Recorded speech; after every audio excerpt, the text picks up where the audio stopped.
Color is what makes your Lego model pop.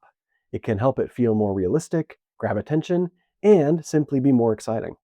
Let's explore how to change colors in your digital model using BrickLink Studio.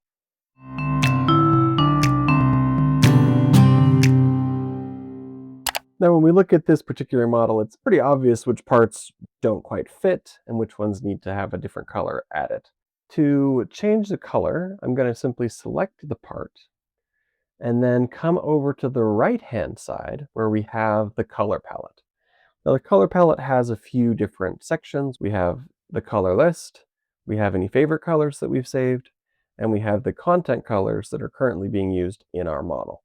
To choose a color from the list, just click on the list, and you can see that we have a very long list of all the colors that have been produced for parts in the Lego catalog. There are lots and lots of colors. Because that list is so long, there are a few ways to make it easier to find. My favorite is to use the gradient or the rainbow on the left side of that dropdown and click on one of those bands to narrow down the color list to just the ones that kind of match that spectrum. In this case, I know I want red, just a standard red. I can also, if I click another part and come to that dropdown, I can also use this search bar on top. It drops the cursor it drops in the cursor automatically, and I can start typing, and it'll filter that list by my search query. So I typed in red, and I get things like dark red, red, reddish brown, reddish orange, and trans red for a transparent color. And again, I just want red this time. Now, as you start adding colors to your model, it's often desirable to be consistent. And so if you have another part selected, you can click on any of these content colors to change the color of the part to match colors you've already used.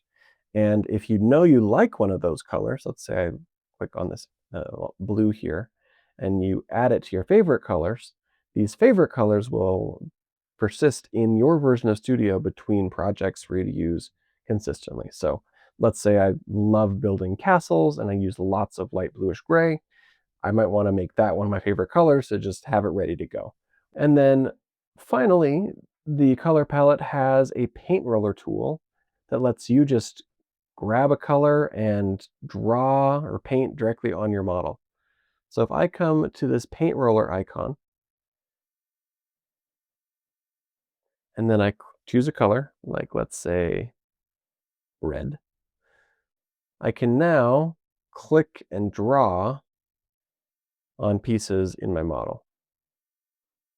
And that will stay there until I pick a new tool, which I can do just by clicking the select tool in the top left corner or hitting escape on my keyboard. And of course, if you make a mistake, you can always Control Z to undo. If I'm not sure what color something is, I can also click the Eyedropper tool and choose a piece, and it loads that color for me into that dropdown. Changing part colors is a foundational tool to unlocking your digital building creativity. If you want to do more with color, check out the next video all about color filters and pre-selecting colors. If this was helpful at all, I say thanks with a like, comment, or subscribing.